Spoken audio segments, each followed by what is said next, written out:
10 পারমাণবিক বোমাকে ইরানের হাতে যুক্তরাষ্ট্রের সঙ্গে যুদ্ধের সবচেয়ে ভয়ঙ্কর সমীকরণ। একদিকে যুদ্ধের আগুন, অন্যদিকে পারমাণবিক আতঙ্ক। আর এই দুইয়ের মাঝখানে দাঁড়িয়ে ইরান যেন এমন এক দরজা খুলে দিয়েছে যার ওপাশে অপেক্ষা করছে মধ্যপ্রাচ্যের সবচেয়ে ভয়ঙ্কর শক্তির সমীকরণ। প্রশ্নটা তাই সরাসরি যুক্তরাষ্ট্রের বিরুদ্ধে কি 10টি পারমাণবিক অস্ত্র ব্যবহার করতে পারে ইরান? এই প্রশ্নের উত্তর দেওয়ার আগে একটি বিষয় পরিষ্কার করা জরুরি। ইরানের কাছে এখন 10টি প্রস্তুত পারমাণবিক বোমা আছে, এমন কোনো নির্ভরযোগ্য প্রমাণ নেই। বরং আলোচনাটি মূলত ইরানের মজুত করা উচ্চমাত্রায় সমৃদ্ধ ইউরেনিয়াম এবং সেটিকে অস্ত্র উপযোগী পর্যায়ে নেওয়ার সম্ভাবনাকে ঘিরে।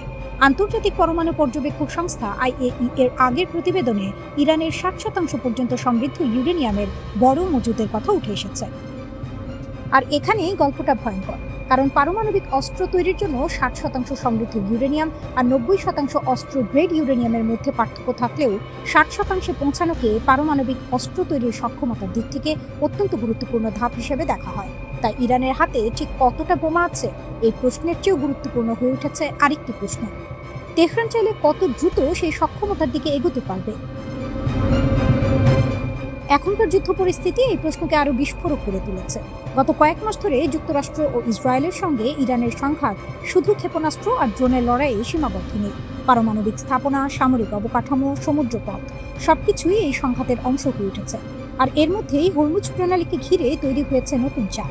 রয়টার্সের সাম্প্রতিক প্রতিবেদনে বলা হয়েছে, যুদ্ধবিরতির উদ্যোগ ভেঙে পড়ার পর ইরান আরও আক্রমণাত্মক অবস্থানের হুমকি দিয়েছে এবং হরমুজে মার্কিন অবরোধ ভাঙার জন্য নির্ভুল সামরিক হামলার প্রস্তুতির কথা জানিয়েছে। অর্থাৎ তেহরান এখন শুধু নিজের ভূখণ্ড রক্ষার কথা বলছে না, বরং যুদ্ধের খরচ যুক্তরাষ্ট্রের জন্য বাড়িয়ে দেওয়ার কৌশল নিচ্ছে। এখানেই আসে পারমাণবিক হুমকির বিষয়টি। ইরানের অভ্যন্তর থেকে মাঝে মধ্যে এমন বক্তব্য এসেছে যে যদি দেশটির অস্তিত্বের উপর সরাসরি আঘাত আসে তাহলে পারমাণবিক নীতিতেও পরিবর্তন আসতে পারে। কিন্তু রাজনৈতিক বক্তব্য আর বাস্তবে পারমাণবিক অস্ত্র তৈরি করে ফেলা, এই দুই জিনিস এক নয়। এখন পর্যন্ত প্রকাশ্য নির্ভরযোগ্য তথ্যের ভিত্তিতে ইরান সফলভাবে পারমাণবিক বোমার পরীক্ষা চালিয়েছে এমন প্রমাণ নেই। এমনকি IAEA এর তথ্যও মূলত ইউরেনিয়াম মজুদ, সমৃদ্ধকরণ এবং নজরদারির সক্ষমতা নিয়ে। ইরান নিজেও দীর্ঘদিন ধরে বলে আসছে তার পারমাণবিক কর্মসূচির লক্ষ্য বেসামরিক ব্যবহার।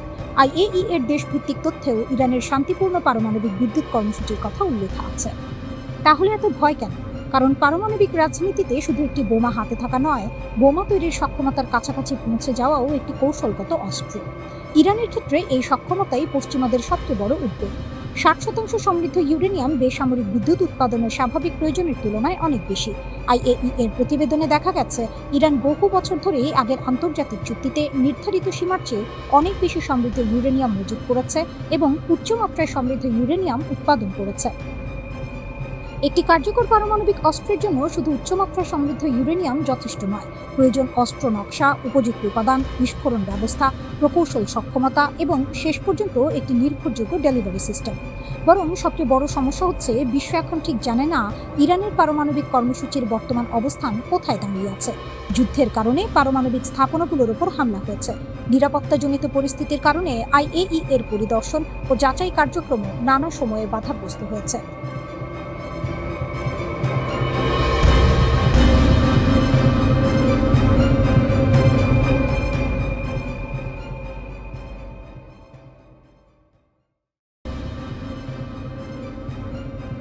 পারস্য উপসাগরের নীল জলরাশির ওপর এক থমথমে নীরবতা। বুশেহর পারমাণবিক বিদ্যুৎ কেন্দ্রের রানওয়েতে নীরবে এসে নামল একটি বিশেষ সামরিক বিমান। ককপিটের লাল আলোয় ফুটে উঠল মস্কো থেকে আসা রাশিয়ার প্রথম সারির পারমাণবিক বিজ্ঞানীদের মুখ। ওয়াশিংটন যখন ভেবেছিল সামরিক হামলা আর অর্থনৈতিক অবরোধ দিয়ে তেহরানকে একঘরে করে ফেলা গেছে, ঠিক তখনই দাবার ছকে ডোনাল্ড ট্রাম্পকে পুরোপুরি স্তব্ধ করে দিয়ে এক মাস্টার স্ট্রোক চাললেন ভ্লাদিমির পুতিন। পারস্যের বুকে রাশিয়ার এই পুনঃপ্রবেশ কেবল কিছু প্রকৌশলীর আগমন নয়, হোয়াইট হাউসের একক আধিপত্যের মুখে এক বিরাট চপেটাঘাত। সাম্প্রতিক উত্তেজনা ও মার্কিন হামলার হুমকির পর পশ্চিমের সামরিক বিশ্লেষকরা দাবি করেছিলেন ইরানের পারমাণবিক অবকাঠামো নাকি পঙ্গু হয়ে পড়েছে। কিন্তু বাস্তবতার চিত্র সম্পূর্ণ ভিন্ন। বুশেহরের রিয়েক্টর ভবনগুলো অটুট, আর সেই সুরক্ষিত দুর্গে নতুন উদ্যমে প্রবেশ করতে শুরু করেছেন রুশ পারমাণবিক সংস্থা রোসাটম এর একের পর এক স্পেশালিস্ট। বিশ্ববাসীকে এক তীব্র বার্তা দিয়ে ইতিমধ্যে 25 জন শীর্ষ পরমাণু প্রকৌশলী সেখানে দায়িত্ব বুঝে নিয়েছেন। আগামী কয়েক সপ্তাহের মধ্যে এই সংখ্যা 100-তে পৌঁছাবে। এর সরল অর্থ একটাই, পেন্টাগন যতই সামরিক শক্তি প্রদর্শন করুক না কেন, পারস্যের মাটি থেকে পরম মিত্রের হাত গুটিয়ে নেওয়ার কোনো ইচ্ছে মস্কোর নেই। আমেরিকা যেখানে পারমাণবিক অস্ত্রাগার গুঁড়িয়ে দেওয়ার স্বপ্ন দেখছিল, সেখানে তেহরান আর মস্কো হাত মিলিয়ে দ্বিতীয় আর তৃতীয় রিয়েক্টর ইউনিটের নির্মাণ কাজ দ্রুত গতিতে এগিয়ে নিচ্ছে। এদিকে ওয়াশিংটনে বসে ডোনাল্ড ট্রাম্প সংবাদ মাধ্যমের সামনে ধীরে সুস্থে দাবি করছেন তারা নাকি পরিস্থিতি লো-কি বা নিয়ন্ত্রণের মধ্যে রাখছে। ইরানের ওপর নৌ অবরোধ চাপিয়ে দিয়ে তেহরানের মূল্যস্ফীতি আর অর্থনৈতিক সংকটের সুযোগ নিতে চাইছেন তিনি। ট্রাম্প পুরো বিষয়টিকে হালকা এক চেস গেম বা দাবার চাল হিসেবে দেখানোর চেষ্টা করছেন, কিন্তু বাস্তবতার ময়দানে তেহরান কোনো খেলা খেলছে না, তেহরান ইতিহাসের গতিপথ বদলে দিচ্ছে।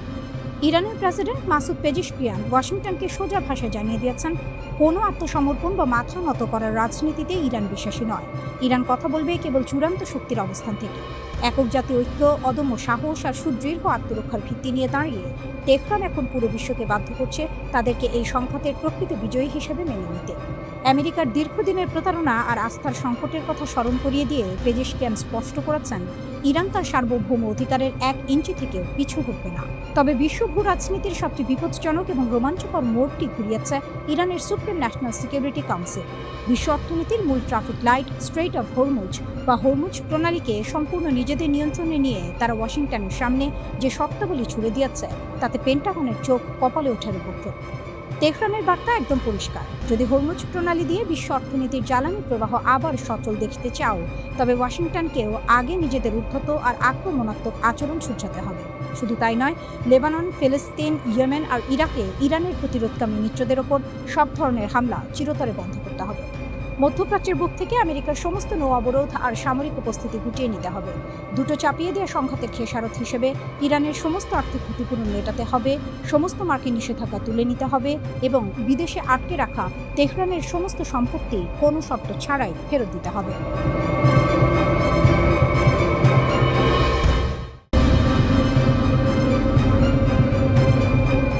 রাত গভীর, মরুভূমির বুকে একটা মোবাইল লঞ্চার নিঃশব্দে দাঁড়িয়ে। ক্যামেরা জুম করলে দেখা যায় দুটো আলাদা প্রজন্মের প্রযুক্তি এক শরীরে জোড়া লাগানো।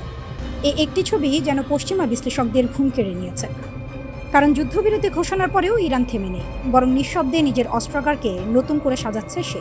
কয়েকদিন আগে প্রকাশিত কিছু উৎক্ষেপণ ছবি নিয়ে এখন তোলপাড় চলছে প্রতিরক্ষা বিশ্লেষকদের মহলে। সামনে আসা তথ্য বলছে, হজ কাসেম নামের মিসাইলের বুস্টারের সঙ্গে জোড়া লাগানো হয়েছে খাইবার শেকার নামের আরেকটি মিসাইলের ওয়ারহেড। দুটো একেবারে আলাদা প্রকল্পের প্রযুক্তি, একেবারে আলাদা বাহিনীর হাতে তৈরি, আজ হঠাৎ এক ফ্রেমে। হজ কাসেম চলে কঠিন জ্বালানিতে, রাস্তায় চলাচল করা লঞ্চার থেকে ছোড়া যায়, পাল্লা প্রায় 1400 কিলোমিটার, বহন করতে পারে 500 কেজির কাছাকাছি ওয়ারহেড। এই মিসাইল বানানো হচ্ছে ইরানের প্রতিরক্ষা মন্ত্রণালয়ের অধীনে ফাতা 110 পরিবারের উত্তরসূরি হিসেবে। আর খাইবার শেকান এটা এসেছে সম্পূর্ণ ভিন্ন রাস্তা ধরে, তৈরি হয়েছে ইরানের বিপ্লবী গার্ড বাহিনীর মহাকাশ শাখায়, পাল্লা প্রায় 1450 কিলোমিটার, ওয়ারহেড প্রায় একই ওজনের। সমস্যা হলো এই দুই মিসাইলের বুস্টারের ব্যাস আলাদা, প্রায় 12 সেন্টিমিটারের ফারাক। মানে শুধু জোড়া লাগালেই চলবে না, পুরো কাঠামো নতুন করে বানাতে হবে। উড্ডয়নের সময় ভারসাম্য আর মহাকর্ষ কেন্দ্র নতুন করে হিসাব করতে হবে, বায়ুগতিবিদ্যা নতুন করে যাচাই করতে হবে। এটি কোনো শখের কাজ নয়, এর পেছনে লাগে পুরো দস্তুর প্রকৌশল দল, পরীক্ষামূলক উৎক্ষেপণ, বছরের পর বছর গবেষণা। আরও একটি ছবি সামনে এসেছে, একই হজ কাসেম বুস্টারের সঙ্গে জোড়া লাগানো ফাতা 1 নামের এক ম্যানুভারিং ওয়ারহেড, যেটা লক্ষ্যের দিকে যাওয়ার শেষ মুহূর্তে নিজের গতিপথ পাল্টাতে পারে। এমন ওয়ারহেড ঠেকানো সাধারণ প্রতিরক্ষা ব্যবস্থার জন্য অনেক কঠিন। আর এই খবরটাই পশ্চিমা দাবির মুখে বড় প্রশ্ন তুলে দিয়েছে। মাসের পর মাস ধরে বলা হচ্ছিল ইরানের মিসাইল কারখানা নাকি ভেঙে পড়েছে, নতুন কিছু বানানোর সামর্থ্য নাকি অবশিষ্ট নেই। অথচ মাঠের বাস্তবতা বলছে ভিন্ন কথা, নতুন সংমিশ্রণ, নতুন নকশা, নতুন সক্ষমতা। এখন আসি আরেকটা নাম নিয়ে, যেটা এই মুহূর্তে ইউরোপের ঘুম কেড়ে নিচ্ছে, কাদার। ইরানের দীর্ঘতম পাল্লার মিসাইলগুলোর একটি শাহাব 3 পরিবার থেকে আসা এই মিসাইলের পাল্লা প্রায় 2000 কিলোমিটার। এটি ইতিমধ্যে বাস্তব যুদ্ধে ব্যবহৃত হয়েছে, প্রতিশোধমূলক হামলায় এর ব্যবহার দেখা গেছে। কাদারের দৈর্ঘ্য প্রায় 16.5 মিটার, গতি নাকি পৌঁছাতে পারে ম্যাক 9-এর কাছাকাছি, উৎক্ষেপণ ওজন প্রায় 17,500 কেজি, বহন করতে পারে প্রায় 750 কেজির ওয়ারহেড। এই একটি মাত্র মিসাইলই এখন থার্ড আর ইসরায়েলের অ্যারো প্রতিরক্ষা ব্যবস্থার জন্য মাথা ব্যথার কারণ হয়ে দাঁড়িয়েছে। আর এখানে ইউরোপের জন্য সতর্কবার্তা। বিশ্লেষকদের হিসাব বলছে কাদার, খোরামশার আর সেজিলের মতো মিসাইলগুলোর নাগালের মধ্যে পড়তে পারে রোমানিয়া, বুলগেরিয়া, গ্রিস, সাইপ্রাস আর ইউক্রেনের একটি বড় অংশ। এমাদ আর খাইবার শেকানের মতো মিসাইল পৌঁছাতে পারে কিয়েভ কিংবা বুখারেস্ট পর্যন্ত। এই তালিকায় সবচেয়ে বেশি আলোচনায় খোরামশার। তরল জ্বালানির এই মাঝারি পাল্লার মিসাইল প্রায় ১,৫০০ কেজি পর্যন্ত ওয়ারহেড বহন করতে পারে, পাল্লা প্রায় ২,০০০ কিলোমিটার, আর এটাও রাস্তায় চলাচলকারী লঞ্চার থেকে ছোড়া সম্ভব।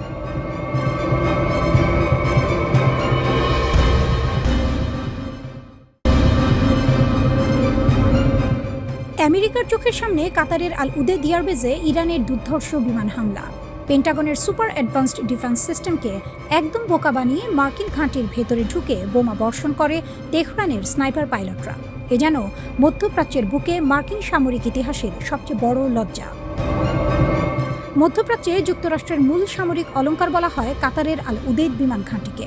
শত শত কোটি ডলারের early warning radar, Patriot missile defence আর সর্বাধুনিক এয়ার সার্ভেইলেন্স ব্যবস্থা দিয়ে ঘেরা এই ঘাঁটি নাকি পৃথিবীর অন্যতম সুরক্ষিত স্থান।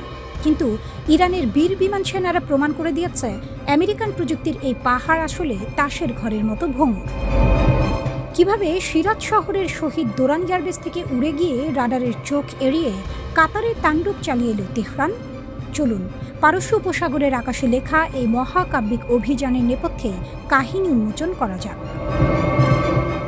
Phantom of the Persian Gulf, radar ফাঁকি দিয়ে নিখুঁত প্রবেশ। ইরানি এয়ারফোর্সের রণকৌশলবিদরা খুব ভালো করেই জানতেন যুক্তরাষ্ট্রের স্যাটেলাইট ও রাডার নেটওয়ার্কের চোখ এড়ানো স্বাভাবিক উপায়ে অসম্ভব। তাই তারা বেছে নেন এক দুঃসাহসিক ও প্রথা ভাঙা পথ। অতি নিম্ন উচ্চতায় উড্ডয়ন। সিরাজের শহীদ দোরান ঘাঁটি থেকে টেক অফ করে ইরানের দুটি সুখোই সু-24 যুদ্ধবিমান সমুদ্র ও ভূখণ্ডের একদম কোল ঘেঁষে উড্ডয়ন করে। তারা মার্কিন এয়ার ডিফেন্সের স্যাটেলাইট ও রাডার সিগন্যালকে সম্পূর্ণ বিভ্রান্ত করে দেয়। জটিল রুট অপারেশন। রুট সিলেক্ট করা হয়েছিল এমন এক জটিল চ্যানেল দিয়ে যেখানে মার্কিন নজরদারি ব্যবস্থার ব্লাইন্ড স্পটগুলো আগে থেকেই বিশ্লেষণ করে রাখা ছিল। আল উদেদ ঘাঁটির আমেরিকান রাডার যখন কিছু বুঝে ওঠার সুযোগ পেল, ততক্ষণে ইরানি সুখোই সু-24 মার্কিন কমান্ড সেন্টার ও গুরুত্বপূর্ণ সামরিক অবকাঠামো ঠিক মাথার উপর অবস্থান করছে। ব্রিগেডিয়ার জেনারেল মাজিদ কাজেমি, ইরানের জাতীয় বীরের অমর আত্মত্যাগ। এই ঐতিহাসিক ও দুঃসাহসিক মিশনের নেপথ্যে মূল রূপকার ও পাইলটদের একজন ছিলেন ব্রিগেডিয়ার জেনারেল মাজিদ কাজেমি। আল উদেদ ঘাঁটির নির্ধারিত লক্ষ্যবস্তুতে নিখুঁত বোমা হামলা চালিয়ে শত্রুপক্ষের অবকাঠামো ধূলিসাৎ করার পর ফেরার পথে ঘটে সেই নাটকীয় ও ঐতিহাসিক মুহূর্ত। পারস্য উপসাগরের ওপর দিয়ে স্বদেশে আকাশে ফেরার পথে শত্রুপক্ষের একাধিক ক্ষেপণাস্ত্র ধেয়ে আসে আঘাতপ্রাপ্ত সুখোই বিমান দুটির দিকে। মাতৃভূমির সুরক্ষায় ককপিটেই প্রাণ উৎসর্গ করেন ব্রিগেডিয়ার জেনারেল কাজেমি। দীর্ঘ সময় নিখোঁজ থাকার পর সাম্প্রতিক ফরেন্সিক ও ডিএনএ পরীক্ষার মাধ্যমে তেহরান তাদের এই জাতীয় বীরের শাহাদাতের বিষয়টি নিশ্চিত করেছে। পুরো ইরান তাকে স্মরণ করছে এক অমর মহাকাব্যের নায়ক হিসেবে, যিনি আমেরিকান সাম্রাজ্যবাদের কেন্দ্রে আঘাত এনে প্রমাণ করাচ্ছেন ইরানি পাইলটদের সাহসিকতার সামনে পেন্টাগনের যে কোনো প্রযুক্তি তুচ্ছ। মার্কিন ও ইসরায়েলি বাহিনীর আক্রমণের জবাবে গত ২ মার্চ পরিচালিত একটি বড় ধরনের সামরিক অভিযান চলাকালে ব্রিগেডিয়ার জেনারেল কাজেমি নিহত হন। মিশনটি সফলভাবে নির্ধারিত লক্ষ্যবস্তুতে আঘাত হানার মাধ্যমে শত্রুপক্ষকে এক কড়া সতর্কবার্তা পাঠায়। তবে পারস্য উপসাগরের ওপর দিয়ে ফেরার পথে বিমান দুটি শত্রুপক্ষের আকাশ প্রতিরক্ষা ব্যবস্থার ক্ষেপণাস্ত্র আঘাতে ক্ষতিগ্রস্ত হয়। একই দিনে ইরানের অন্য পাইলটরা তাদের F-5 যুদ্ধবিমান নিয়ে কুয়েতে অবস্থিত মার্কিন সামরিক ঘাঁটি ক্যাম্প বুহরিংয়ে আরও একটি সফল হামলা চালান। এই পদক্ষেপগুলো ইরান-ইরাক যুদ্ধের সময় ইরানি পাইলটদের সাহসিকতার ঐতিহ্যকে স্মরণ করিয়ে দেয়। ঘটনাগুলো প্রমাণ করে যে কোনো বহিরাগত শত্রুর হাত থেকে দেশকে রক্ষা করার মতো সাহস ও দক্ষতা ইরানের সামরিক বাহিনীর রয়েছে। একই সাথে ইরানি কর্মকর্তারা পুনরায় হুঁশিয়ারি দিয়ে জানিয়েছেন, দেশের উপর কোনো হামলা হলে তার তাৎক্ষণিক ও কঠোর জবাব দেওয়া হবে।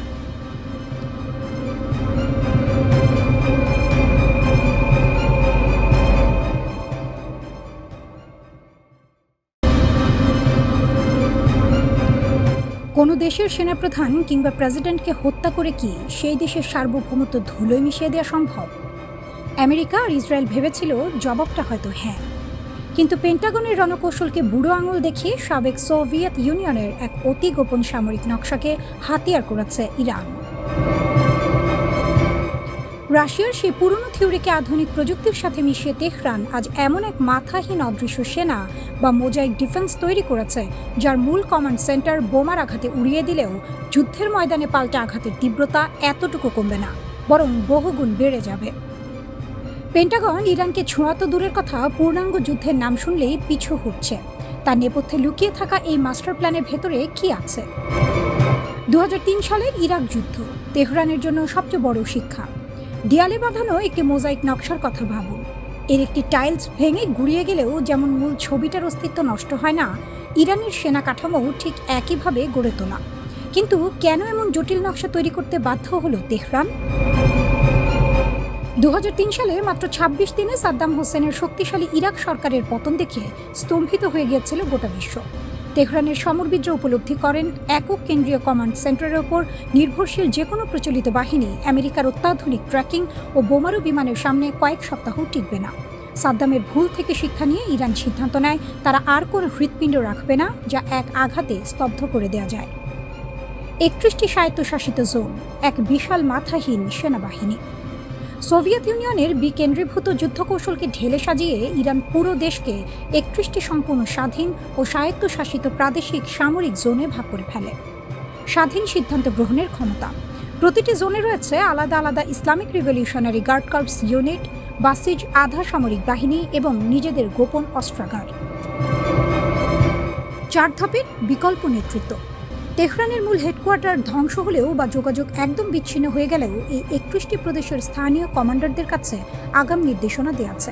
এমনকি কোনো কমান্ডারের মৃত্যু হলে লড়াই যেন না থামে, সেজন্য আগে থেকেই 4 ধাপ পর্যন্ত বিকল্প উত্তরসূরি নির্দিষ্ট করে রাখা হয়েছে। স্বয়ংক্রিয় সামরিক ক্ষমতা। কোনো কেন্দ্র থেকে সিগন্যাল পাওয়ার প্রয়োজন নেই। আঞ্চলিক জোনগুলো নিজস্ব উপায়ে স্বাধীনভাবে শত্রুকে ধ্বংস করার ক্ষমতা রাখে। সস্তার প্রযুক্তি। পেন্টাগনের আসল মাথা ব্যথা, আমেরিকা বা পশ্চিমা বিশ্ব শত শত কোটি ডলার খরচ করে বিশাল যুদ্ধ বিমান ও বিমানবাহী রণতরী বানায়, কিন্তু ইরান এই ফাঁদে পা দেয়নি। মোজাইক ডিফেন্সের মূল দর্শনই হলো কম খরচে শত্রুকে বছরের পর বছর ধরে মশার মতো কামড়ে ক্লান্ত করে দেয়া। ইরানের দুর্গম পাহাড়ের খাজে কিংবা ভূগর্ভস্থ টানেলে লুকিয়ে রাখা হয়েছে সস্তার শাহী ড্রোন, ব্যালিস্টিক ক্ষেপণাস্ত্র এবং ক্ষিপ্রগতির ড্রোন স্পিডবোট। যখনই কোনো শত্রু পারস্য উপসাগরে প্রবেশের চেষ্টা করবে, 31টি ভিন্ন ভিন্ন জোন থেকে একযোগে শুরু হবে ড্রোনের ঝাঁক ও মিসাইলের বৃষ্টি। বিশাল অঙ্কের খরচে তৈরি প্যাট্রিয়ট বা আয়রন ডোম এই অবিরাম কম খরচে ড্রোন আর মিসাইল ঠেকিয়ে নিজেদের ভান্ডার খালি করতে বাধ্য হচ্ছে। মোজাইক ডিফেন্স ইরানকে পেন্টাগন ও ইসরায়েলি বিমান বাহিনীর হামলার হাত থেকে দুর্ভেদ্য সুরক্ষা দিয়েছে ঠিকই, কিন্তু এর সাথে তৈরি হয়েছে এক চরম ভয়ঙ্কর বাস্তবতা। সমরবিদদের মতে এই সিস্টেমের সবচেয়ে আতঙ্কের বিষয় হলো একে একবার সক্রিয় বা চালু করে দিলে চাইলেও আর সহজে বন্ধ করা যায় না।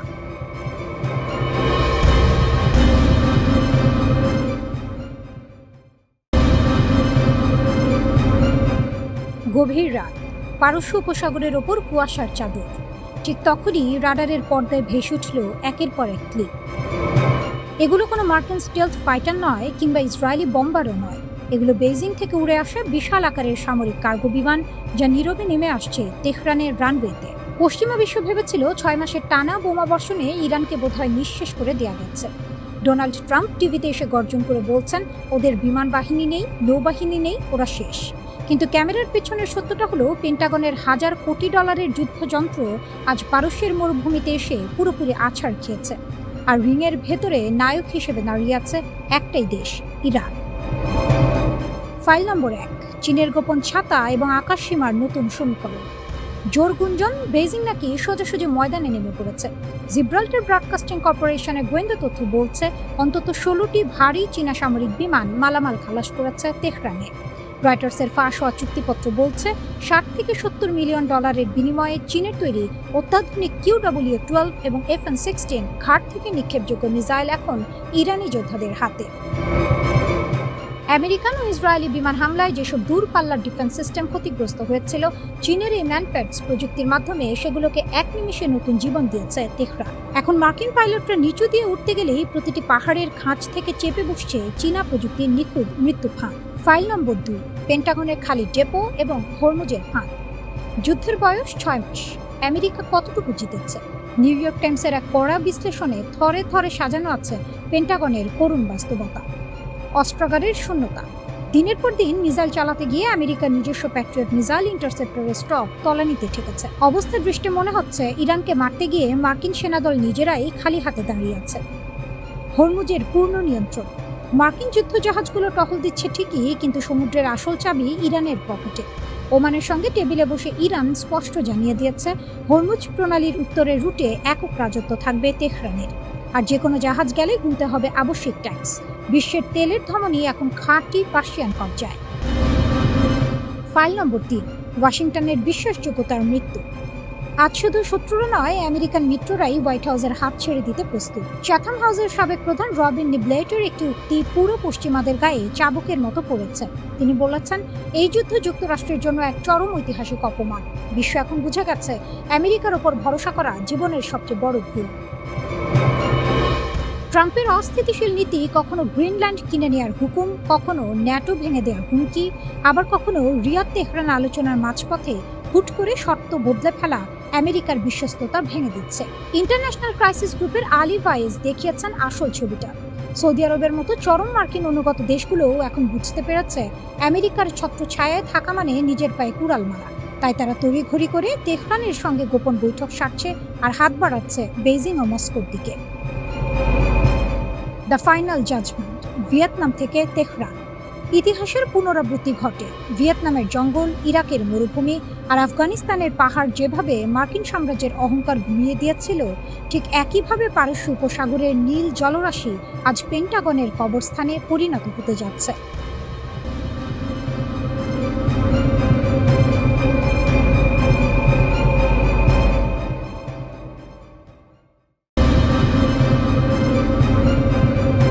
আমেরিকার সবচেয়ে গুরুত্বপূর্ণ আকাশ প্রতিরক্ষা অস্ত্র প্যাট্রিয়ট ও থার্ড ক্ষেপণাস্ত্র ভাণ্ডার দ্রুত ফুরিয়ে যাচ্ছে। যুদ্ধের শুরুতে যে আত্মবিশ্বাস ছিল, এখন তা জায়গা করে দিচ্ছে হিসাব নিকাশ আর সীমাবদ্ধতার কঠিন বাস্তবতায়। যুদ্ধক্ষেত্রে সবসময় গোলাবারুদি শেষ কথা বলে না, কখনো কখনো শেষ কথা বলে কে টিকে থাকতে পারে। আর এই লড়াইয়ে যতই চাপ আসুক, ইরান যেন সেই টিকে থাকার গল্পটাই লিখে যাচ্ছে, নিঃশব্দে কিন্তু ভয়ঙ্করভাবে। 2026 সালের ফেব্রুয়ারিতে অপারেশন এপিক ফিউরি শুরু করার সময় ডোনাল্ড ট্রাম্প বলেছিলেন, এই অভিযান কয়েকদিনের মধ্যেই শেষ হবে।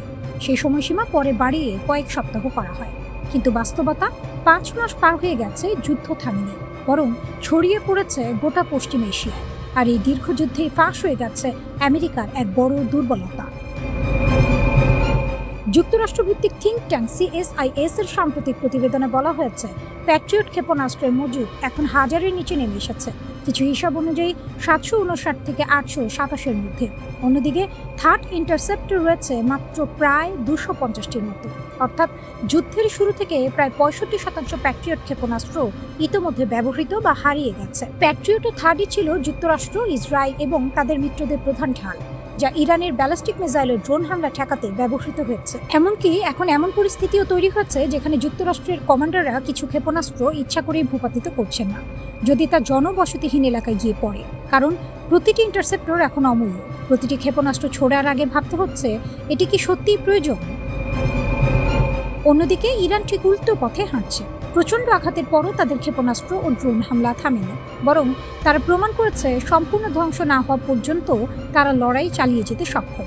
শুধু তাই নয়, হরমুজ প্রণালীর মতো কৌশলগত গুরুত্বপূর্ণ স্থানে তাদের প্রভাব এখনও অটুট।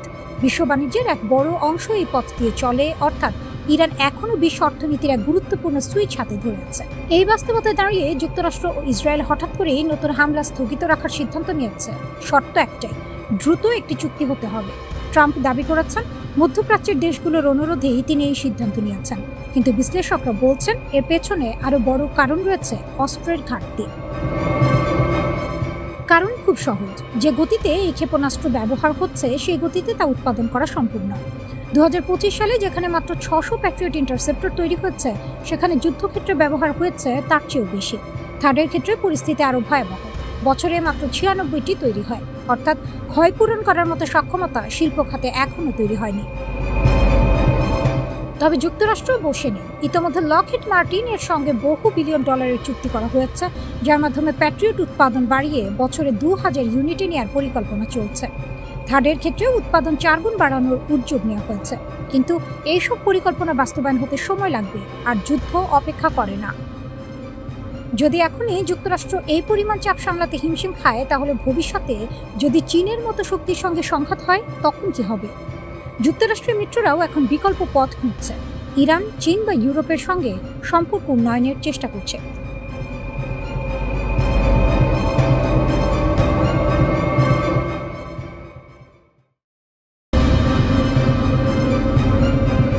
চীন কি গোপনে ইরানকে আবারও শক্তিশালী করে তুলছে? এই প্রশ্নই এখন আন্তর্জাতিক অঙ্গনে সবচেয়ে বড় আলোচনার বিষয়। জিব্রাল্টার ব্রডকাস্টিং কর্পোরেশনের এক প্রতিবেদনে দাবি করা হয়েছে অন্তত 16টি চীনা সামরিক কার্গো বিমান ইরানে অবতরণ করেছে। যদি এই তথ্য সত্যি হয়, তাহলে এটি হবে যুদ্ধ শুরুর পর ইরানে চীনের সবচেয়ে বড় সামরিক সরবরাহ অভিযান। সামাজিক মাধ্যমে ছড়িয়ে পড়া কিছু ভিডিওতে দেখা গেছে চীনের সামরিক কার্গো বিমান ইরানে অবতরণ করছে এবং সেখানে বিভিন্ন সরঞ্জাম নামানো হচ্ছে। যদিও এই দাবিগুলো এখনও স্বাধীনভাবে যাচাই করা যায়নি এবং চীন সরকারও এসব অভিযোগ সরাসরি অস্বীকার করেছে। তবুও বিশ্লেষকদের মতে, যদি এসব রিপোর্ট সত্যি হয়, তাহলে এটি ইরানের প্রতি চীনের সমর্থনে বড় ধরনের উত্তেজনা তৈরি করতে পারে।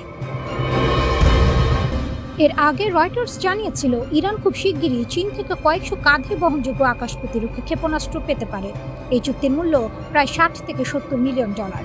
ধারণা করা হচ্ছে 300 থেকে 400টি man portable air defence system কেনার পরিকল্পনা রয়েছে, যার মধ্যে QW-12 এবং FN-16 মিসাইল থাকতে পারে।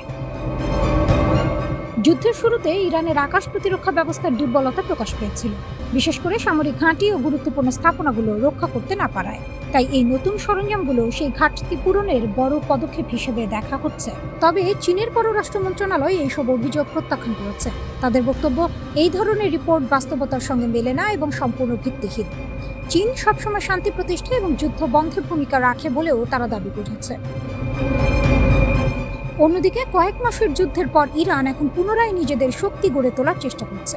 যুক্তরাষ্ট্র ও ইসরায়েলের হামলায় ইরানের মিসাইল, ড্রোন ও প্রতিরক্ষা স্থাপনাগুলো ক্ষতিগ্রস্ত হয়েছে। কিন্তু পাল্টা জবাব হিসেবে ইরান মধ্যপ্রাচ্যে মার্কিন সামরিক ঘাঁটিগুলোতে ড্রোন ও মিসাইল হামলা চালিয়েছে।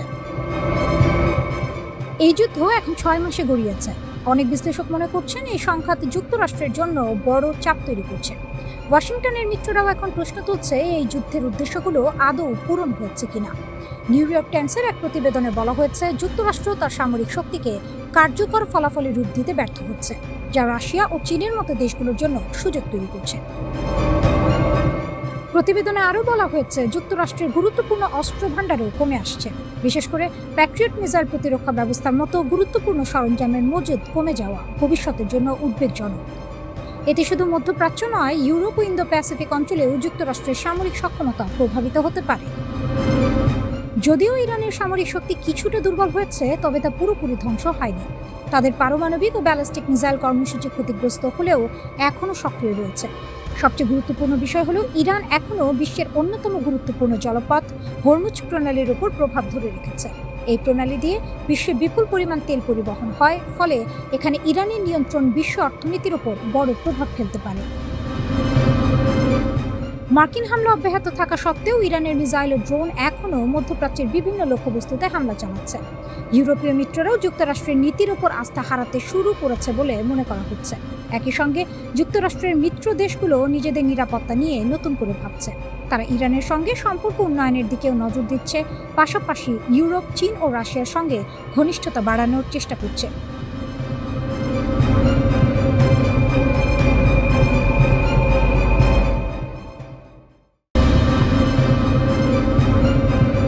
পেন্টাগনের মাল্টি-বিলিয়ন ডলারের স্যাটেলাইট আর সর্বাধুনিক 5th জেনারেশন ফাইটার জেটের রাডার স্ক্রিনে হঠাৎ একটি লাল বিন্দু ভেসে উঠল, তারপরে অদৃশ্য হয়ে গেল। ইউএস সেন্টকমের হাইটেক কন্ট্রোল রুমে শুরু হলো সাইরেনের গর্জন। কয়েক সেকেন্ডের ব্যবধানেই পেন্টাগনের তৈরি একটি অপরাজেয় ইলেকট্রনিক ওয়ারফেয়ারের মজবুত দেয়াল তাসের ঘরের মতো ভেঙে পড়ল। মধ্যপ্রাচ্যের আকাশে বছরের পর বছর ধরে আমেরিকা যে জ্যামিং প্রযুক্তির একচ্ছত্র আধিপত্য উপভোগ করছিল, এক ঝটকায় তা মুছে দিয়ে দাবার ছক উল্টে দিয়েছে তেহরান। পশ্চিমা গোয়েন্দা ও সামরিক পরিকল্পনাকারীরা ভেবেছিলেন তাদের সস্তা জ্যামিং প্রযুক্তি আর ভুয়ো জিপিএস সংকেত দিয়েই মধ্যপ্রাচ্যের আকাশে ড্রোনগুলোকে পঙ্গু করে দেওয়া যাবে। কিন্তু পারস্য উপসাগরের আকাশে এখন দেখা যাচ্ছে এক অলৌকিক ও বিভীষিকাময় দৃশ্য। একের পর এক মার্কিন ড্রোন খসে পড়ছে, পেন্টাগনের চোখ ধাঁধানো সব ফাইটার জেট অসহায় হয়ে ঘুরে বেড়াচ্ছে, আর দূর দিগন্তের লক্ষ্যবস্তুতে ঘড়ির কাঁটা ধরে নিখুঁত আঘাত হানছে ইরানের নতুন আত্মঘাতী ড্রোন। পেন্টাগন স্তব্ধ হয়ে ভাবছে এই জাদুকরী ক্ষমতার পেছনে ঠিক কার শক্তি কাজ করছে। পশ্চিমা গোয়েন্দাদের সতর্কবার্তা এর নেপথ্যে কাজ করছে ক্রেমলিনের অদৃশ্য হাত, যা মধ্যপ্রাচ্যে আমেরিকার নিরাপত্তাকে এক অভূতপূর্ব সংকটের মুখোমুখি দাঁড় করিয়ে দিয়েছে। এর বীজ বোনা হয়েছিল কয়েক হাজার কিলোমিটার দূরে ইউক্রেনের রণক্ষেত্রে। 2022 সালে ইরান থেকে মস্কোর হাতে পৌঁছায় শাহেদ 136 ড্রোন, যা রুশ বাহিনীতে নতুন পরিচিতি পায় গেরান 2 নামে।